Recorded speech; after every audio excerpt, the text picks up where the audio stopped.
Well, good morning, everybody. Thank you for joining us. I'm Richard Kemp-Harper, Chief Commercial Officer at AirEx, and I'm delighted to welcome Eddie Grant from Broadacres Housing Association.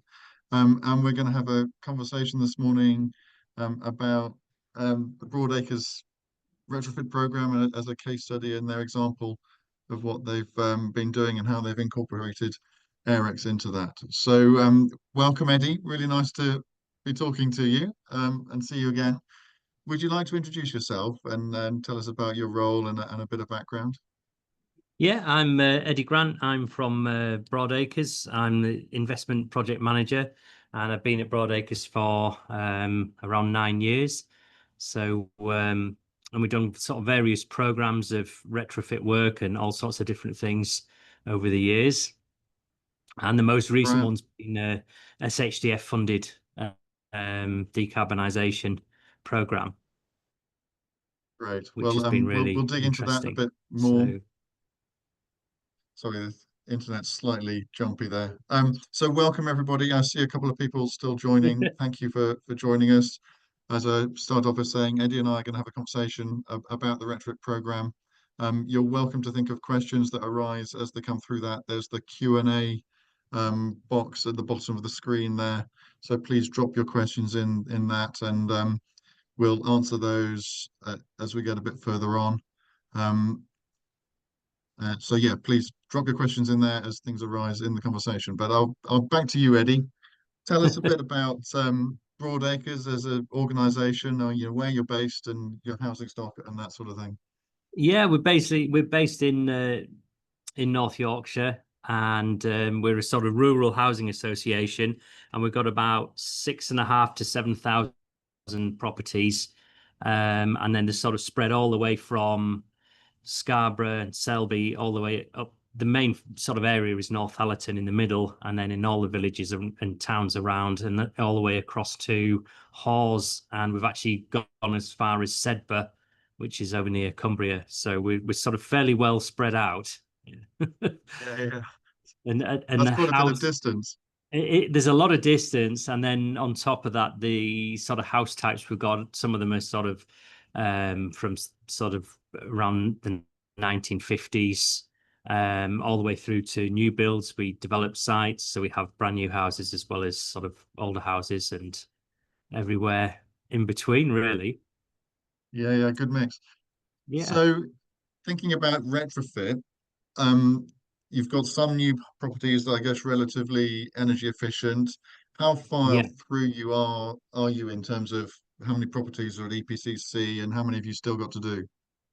I think we've got about 1,100 left to do.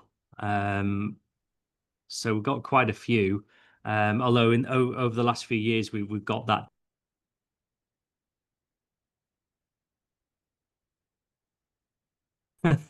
So in terms of it's sort of projecting forward, we should be on track to get everything at least to a C, um, all being well.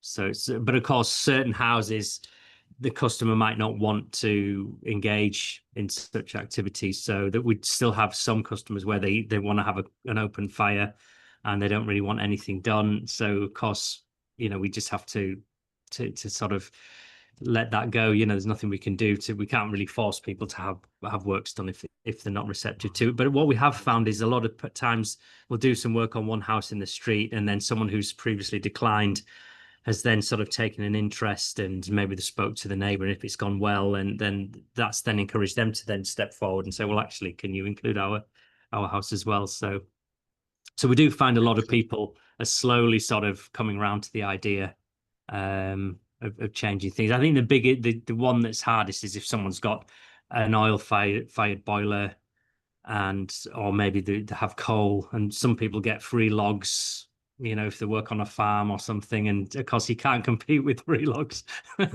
So I Right. think Yeah, you're always going to put the cost up. Yeah. yeah, so those ones are hard. Obviously it's a lot more convenient if we fit an air source heat pump to run, but it's not going to be as cheap as free logs. So I get it, but we're slowly getting through everybody if we can. So Yeah. yeah. And yeah, tell us a bit about the people who are in your homes. You're a rural housing association, but who's living in your homes?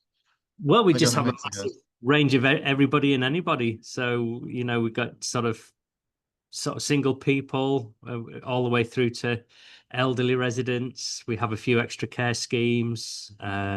We sort of got just literally got everybody you could Yeah. across the whole one. You know, some people are farmers and other people or work on a farm, should I say. And all just a range of people. So it could So be you've got a mix of people, you've got a mix of stock, you've got a mix of geographies. That sounds yeah. like quite a challenge across all of this. How have you come to a retrofit strategy that kind of fits as many of those as possible? What's your journey been for that? Yeah, it's been a sort of eye-opening journey. We started by doing 4 deep retrofit properties where we sort of took 4 houses, which were all different. One was a solid wall, and the others were cavity wall, and we took them apart, took all the plaster off the walls, and we actually sort of really focused on the air tightness. So we got them down to about 1.7, which is Wow. fantastic. And especially because they were all semi-detached or in a terrace. So of course, then it's not a sort of box on its own. Then you are like the neighbour's wall cavity is going to come into play. So there was a lot of factors we had to look at, and we used the wind framer system to actually bring the windows out, and we put external wall insulation on. So we got some fantastic results from those. And we, of Mm. course, with the air tightness, we had to have an MVHR system, air source heat pump, wastewater heat recovery. So we sort of literally did 4 properties where we threw everything at it, and then from that learning, then we sort of decided, well, what measures can we actually fit to people's houses while they're still living in them, and obviously cost wise, we couldn't spend that kind of money on every single house because that would be a bit far-fetched to do that. So we ended up with the SHDF funding. We actually did solar PV, air source heat pumps, loft top-ups, and ventilation measures. And then we started by doing underfloor insulation. So those were the sort of 4 measures plus ventilation that we actually targeted for the SHDF program. And so how many in that program, how many homes did you do with that approach? On that wave, we did 400 properties. Of Wow. course, not every property. So basically, every property got solar PV of the 400. And of course, some of them already had an air source heat pump. Some of them didn't. So it was only then those properties which didn't have one that then got the air source heat pump. A lot of them needed the loft top up. And we only actually did 16 underfloor insulation in the end, because what we found was that, of course, not every property has a suspended timber floor. So, of course, the only ones eligible are the ones that have got that.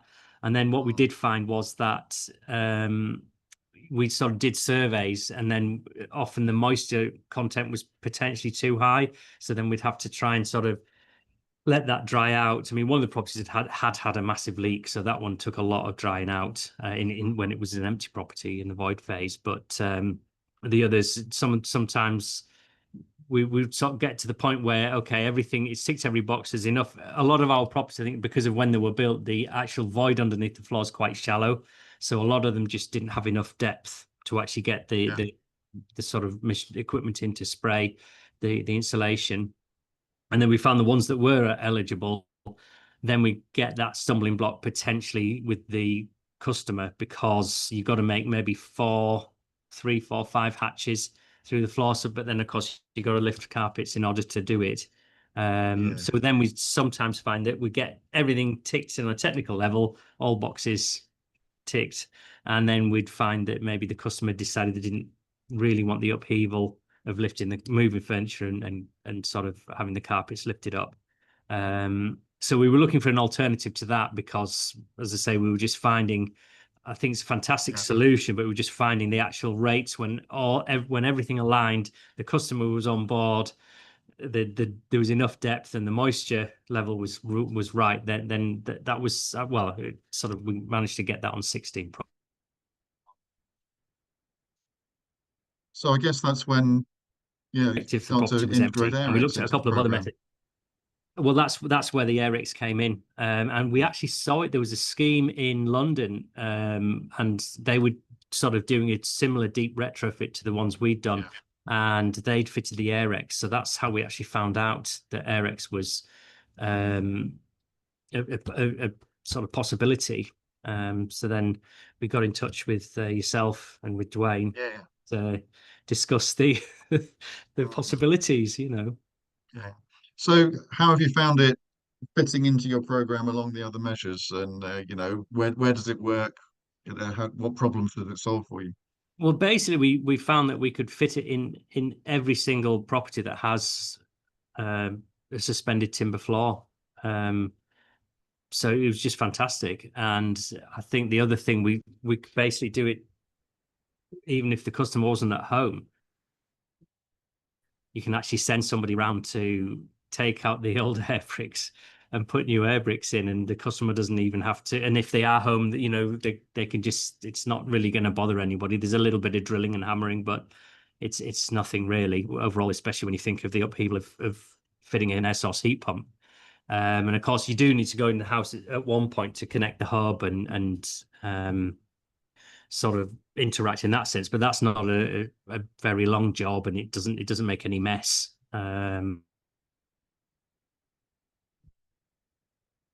B wouldn't sort of allow that to happen. So yeah, we found it absolutely fantastic sort of product to fit.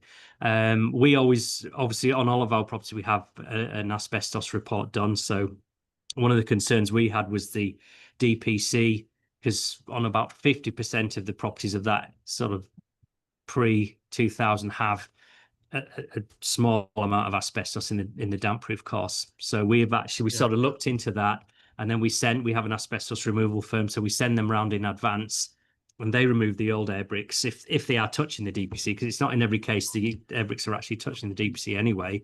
But if they are, they would remove them, and then they would just sort of block the hole up with a bag of rock wool or something, just to stop any sort of ingress from vermin or insects. And then a day or two later, we'd go around and they would also encapsulate with ET150 if the DPC was exposed. So then that's safe for somebody to go in and just fit the AirEx bricks a day or two later. So even, that was a minor sort of issue that we just sort of like to sort of do it the right way. Dotting the I's and crossing the T's on that one. Yes. And what sort of trades were doing the AirEx installation? Was it Well, brickies or was it electrical people? Who was doing that work?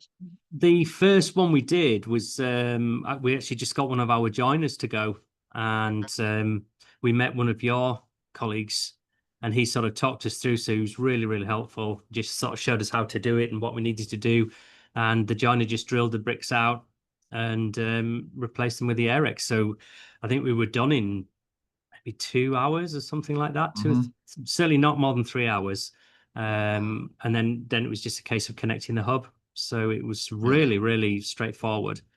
I think the other thing that was a bit of an eye-opener was on a lot of cases, we found when we took the AirEx out, the original air brick out, that the actual ducting didn't line up properly. So you'd have the hole in the outer skin here, but then it might be a step across, half a brick over to the one that actually goes into the underfloor void. So then what we were doing, rather than interfering with the inner brick skin, because of course you may have joists resting on there. So what we did is we'd then take an extra brick out and just move the AirEx along to suit. And then you might have just a half brick each side of the AirEx. So it was absolutely not a problem that we couldn't get round. And of course, the house has maybe been like that for 50 or 70 years anyway. So it hasn't caused an issue as such, but at least, and of course, you actually get more airflow through the AirEx than a standard air brick anyway. So one way or the other, we would have improved it, but we thought, well, at least if we go directly through, then we've sort of done that. And where we found on some properties, we've got a double size air brick. So what we ended up doing is just fitting the AirEx plus a brick above it, which was the sort of an easy solution. But I think you do make a cover plate that does that as well. Yeah, there's a double adapter that you can use. Yeah, but fitting a brick, if you can find one that matches, that it works just as well. Yes, that's right. Yeah. So can you remember off the top of your head, how many homes you actually managed to get AirEx into in that program? You said, was it 400 homes in the overall program? And Overall, we managed to get 24 sets of okay, AirEx in, but of course, we'd already done a year because it was a 2-year program, and we'd done 1 year where we were trying to get the sort of insulation, the underfloor insulator, which, we had looked at sort of traditional methods where you lift the floor up and actually put rock wool or Kingspan type product in. But you can only really do that on an empty property. And then we'd also looked at the QBot system as well. So we looked at both systems, and I'd say they're really good ways to do it if you can get in yeah, yeah, and do it. So we did 16 of those in the first year, and then it was more year 2 where we got the AirEx up and running. And of course, we ended with 24 sets of the air bricks, but of course we could have got more, but a lot of it depended on whether the houses had suspended timber floors. yeah, yeah. Not And every home. and on the first way, on sort of year 1, we had a street with about 35 properties where they all could have had it. But of Okay, course, yeah, yeah, they'd gone through the funding by that time, so you yeah. can't go. But well, we could have You gone can't back, go back. couldn't go back and have Mm, those mm, installs funded. So it's something we'd like to look at in the future and maybe go back to those properties at some point if we can. So it's a little bit of a lottery in the yeah, what streets are we doing and what do the houses have, but and we the haven't spread of found your any. geography, you've got estates here and there Yeah, and everywhere, and properties all over the place. So they're all going to be different. that's right. Yeah, Mm, yeah. So it would have been nice to have got a few more sets in, but we've now got the WHSHF program coming up, which will run over 3 years, where we're going to look at about 640 properties. So we should actually okay, hopefully get a lot more installed in grand. that Mm. period. And in terms of the outcomes for the homes that you did manage to do, I mean, I think if I remember rightly, a lot of the properties you're doing, you're still, because you're getting solar and a heat pump and the other things you're doing with air tightness, you're still getting quite high Yes. scores in terms of your SAP scores. So what was the impact of AirEx as part of that mix? Well, when we first spoke about it, then we were told it was between 2 and 4 SAT points. So, of course, being fairly cynical, I thought, oh, well, it's 2 then. But as it turned out, Fair enough. there were nearly all of them came out at 4 or Right. thereabouts, which was Yeah. fantastic. And the best results we got, I think we got 1 or 2 properties where we actually got 6 SAT points Uh-huh. gained, which is absolutely fantastic. But of course, that's going to depend on the sort of envelope shape and whether it's a bungalow or a house, sort of Yeah, floor yeah. area to So, sort of. I'm interested in that sort of which archetypes score well. Because this is one thing we're I learning is think find it out, was more. exactly which. Yes, yeah, which ones are going to hit the mark the highest? Exactly. But absolutely fantastic results. I mean, we were really really surprised how well it came out. It's absolutely Mm. fantastic. So, I mean, is there a sense that, bungalows, more floor area tend to get higher scores? Is that Yes, some of the things? yeah. And, any other properties that didn't score well, or are you saying they're all fours? I would say they all certainly sort of were three or four. I'd Yeah. say 4 was probably the average score, Wow. and couple of threes, and sort of 1 or 2 where we got up to 6, which is absolutely fantastic. Which was a real surprise. You Mm. know, Cool. so And yeah, you we were started really off really by happy talking with the about, result. sorry, Eddie. You started off by talking about the residents and, getting into homes and so on. How have you found them responding to AirEx and the installation, and any feedback in terms of, the comfort levels or whatever? How's it gone from the resident point of view?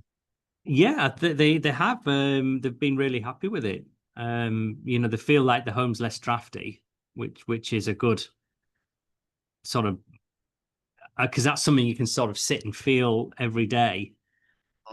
And of course, the other impact would be on the bills. But of course, at the same time, we've fitted either a heat pump plus solar One panels. of the So I things. think it's probably hard for them to Yeah. put up a sort of answer on how's it affected their bills, because we've changed more than one thing in one go. But of course, they can feel that the home's less drafty. We've had a number of residents who've actually confirmed that. which is really positive, you know. That's nice. Yeah, good to hear. Yeah, That's what it's all about. it is, and I think the other thing we found is that they used to run a lot of the heating pipes underneath the floors in a lot of the bungalows. So what we'd find is when we went to say an empty property, the floor where the tongue and groove floorboards fit together, we find a lot of those have actually been opened up over the years. Um, so you got to think there is actually potentially a lot of draft could come through, and with after the deep retrofit project that I mentioned at the start, we actually went through some of the void properties we have, and we actually used a lot of air tightness tape to sort of repair those gaps where the Mm. floor had been lifted in the past. But of course, using the AirEx would actually stop the air from being sort of blown in under the floor in the first place. Um, so there's a lot of places where it might have more effect than you would think, simply because in those ones you've literally got air blowing from the outside coming straight up in the middle of your lounge potentially. Yeah. You know, obviously you've got a carpet and underlay down usually, Yeah. but even then it still will sort of permeate You're through. getting So something through. Yeah, yeah. yeah, yeah. Interesting. Um, well, please, everybody online, do drop any questions you've got into the Q&A. I'm just going to do a bit of oh, here's a question that come in. Is there an alternative to the Wi-Fi hub? Yes. So Eddie, we put Wi-Fi hubs into the properties. Um, were there any challenges with that, with residents not being happy with that, or did you find that an easy process? And you've got a preference for something else. I'll come and answer the question in a second. Yeah, we've found so far everyone's been quite happy with that. I think maybe times have sort of moved on with Wi-Fi, because I think early on you maybe had a limited amount you could use and so forth. Whereas of course now if you have Wi-Fi in the house, then it's you pay a certain amount a month and it's just Yeah. connected. And obviously the amount of data used by AirEx is minimal, you know. So far we haven't had any resistance to that at all. I think the only worry we have is if it's an empty property, then of course we Yeah. can leave the hub there, and then we just have to sort of have a note on our system. So when a customer moves in, we would then go and set the hub up at a later date once the customer's got the Wi-Fi set up. But then, of course, we do worry that if a customer moves, then potentially it would need to be realigned with the new customer's Wi-Fi. And will someone throw the hub away without realizing what it is during the void process? So we've sort of got some labeling and things that we've made just to say, please leave on. And of course, the plug has another plug in it, so it doesn't use up a socket space, which is really good. So far, we haven't had any resistance. And of course, we've talked Good. about potentially your new version of that. Yeah. Yeah. So there's a question in the Q&A here from Charlie. So I'll answer that. So what is the hub that needs to be fitted in the home? Also, are there any requirements within PAS for these? So yes, Charlie, as we've just been talking about, um, the AirEx Floorvent system is an internet connected system. So the bricks go into the wall, as Eddie's been describing, underneath the floor. But then there's a hub that is in the home, which connects the bricks together, and then the bricks, the system overall to the internet. So we use the sensor data from the bricks, and we combine that with weather data, and that's what makes the smart choices about um, how the system works and opening and closing the vents to get the energy efficiency savings, but also monitor the home for the health of the void. Um, so yeah, there's this hub system, as we've been talking about. The version we've had up to date has been a Wi-Fi system, but we've just got availability now of a 4G version of that that isn't dependent on resident Wi-Fi. As Eddie mentioned, it's a device that goes into the wall. It's got a pass-through plug, so residents don't lose a socket. But certainly for those homes where residents maybe don't want us to use their Wi-Fi, or where there's a void, Eddie, yeah, it's another Yeah, example. The 4G alternative is another way of doing that, so that you haven't got the dependence on the Wi-Fi. That comes with a 10-year data plan. And yeah, I think that's something we've had quite a few housing association clients with an interest in that because caution about the resident Wi-Fi. But it's good to hear from you that that's not necessarily been a barrier. Um, I think the question, Charlie, are there any requirements in PAS for that? We're actually waiting from Trustmark because we're about to get access to the eco market and be eligible within eco. There's going to be a guidance note out from Trustmark around the specific PAS requirements. At the moment, it's a little unclear. The system can be lodged as draft proofing, but um, there haven't been any specific clarity up. So I hope that's coming out. From our point of view as the manufacturer, we recommend that the hub is installed because it optimizes the system and it gives us that. Um, the key part is the protection of the home, being able to monitor that if there's any risk of damp and mold, and it does optimize the energy efficiency piece as well. So, um, from a manufacturing point of view, we've got a requirement that the hub is included, and we hope that the 4G hub gives that flexibility. Sometimes, if you have got resident refusal of the Wi-Fi, then we can solve that with the 4G version. And we So I also hope that. Go on, Eddie. we also found that the data processing was actually a lot easier with the hub as well, because it's not transmitting any data about the residents' habits. Because we've had other monitoring systems in the past where it was a lot more difficult, because say if it's monitoring the heating system, then you can almost guess the pattern of behavior, what the customer's doing, whether they're home, whether they're on holiday. But of course, this is just monitoring the underfloor space. So and the temperature and humidity and things like that. So it's not actually, it doesn't show anything about the residents themselves. So we found that was very easy to get through on that level. That's interesting to hear. I mean, one of the things about the underfloor space is the changes are very slow. Yeah, You're talking about months and seasons, and the development of timber rot is a process over years, yeah. generally. So we don't need to know what's going on a minute by minute basis with Yeah. the home and the resident. So yes, it's a very different thing. Um, And of course, the batteries in the AirEx, they're sort of 5 to 7 year lifespan. So what we've done is we've actually incorporated a check with when we do our electrical 5 yearly inspection, then we're going to go and change the batteries at that time while the electrician's in the property. I mean, anybody could change the batteries, but that way we've kind of rolled it into a cycle, which works well for our sort of systems here at Broadacres. So that's worked out well. And of course, if the battery goes flat, it defaults to the open position as well. So it's never going to cause an issue in itself, hmm. which is really Yeah, good. it's interesting to hear that model about the maintenance cycle. That sounds like a good plan. Um, are there any issues, Eddie, within your supply chain? How have your supply partners found the system? Them, modeling it in SAP or installation issues? Are there any of those things have come up? There's been no installation issues. I mean, other than that, we've sometimes had to move it along a little bit to line up everything.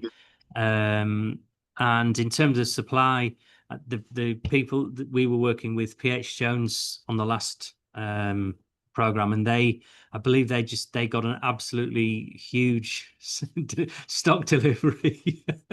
So we didn't have any issues at all in supplying them. I think there was a couple where we ended up with the red ones instead of the grey ones, but it's really not a problem.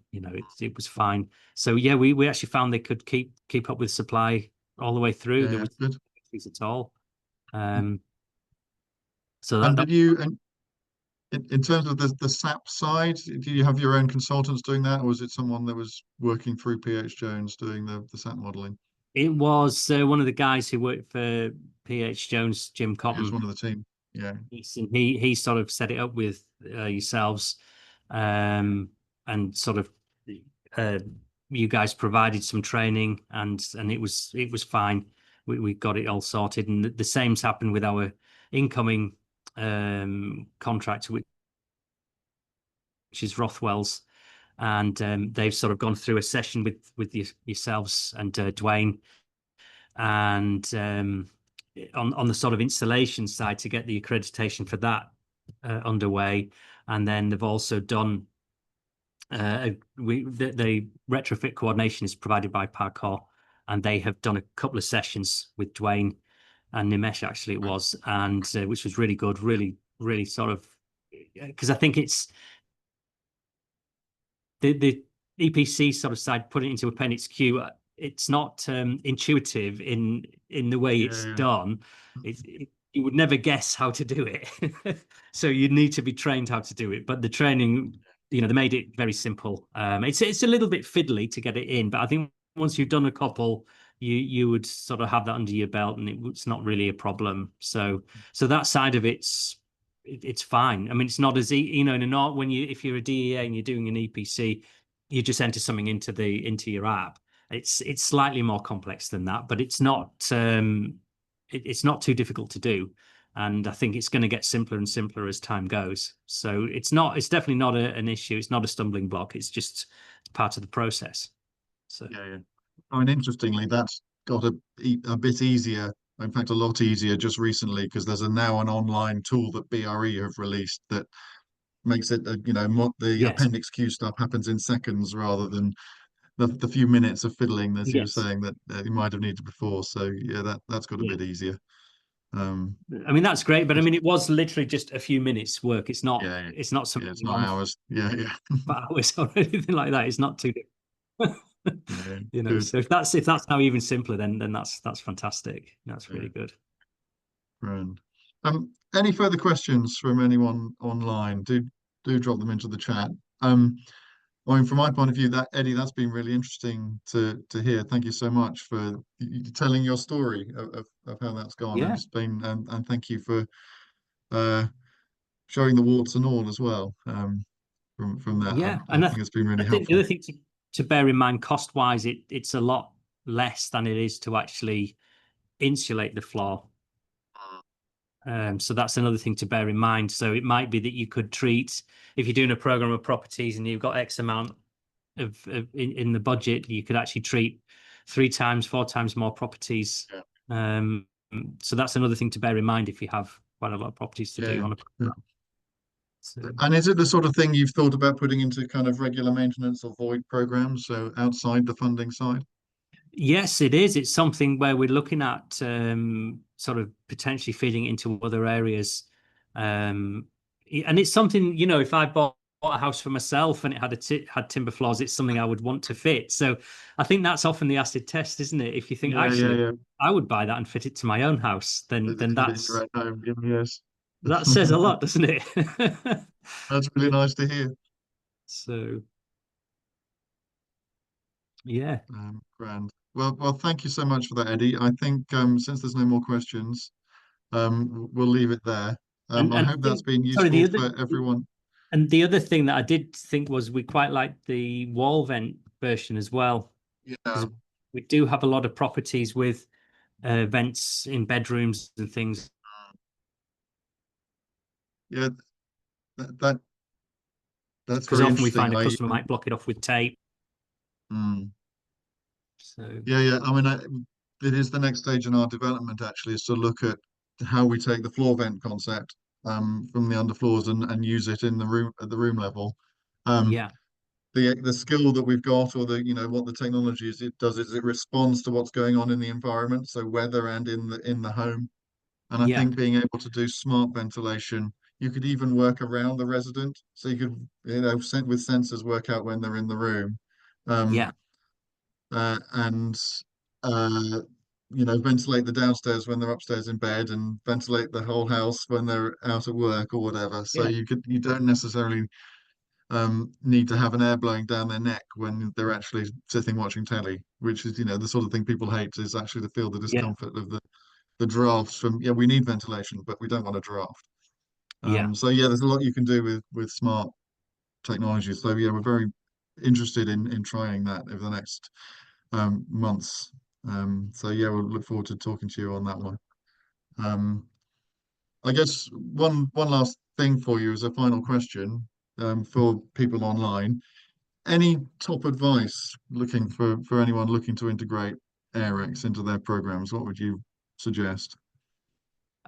yeah. I would say just give it a go. The first set we installed, we just turned up on site and met one of your colleagues, and we just sort of put them in, and it just went really easily. The tenant was at home and he was quite happy with it. Made everybody a cup of tea.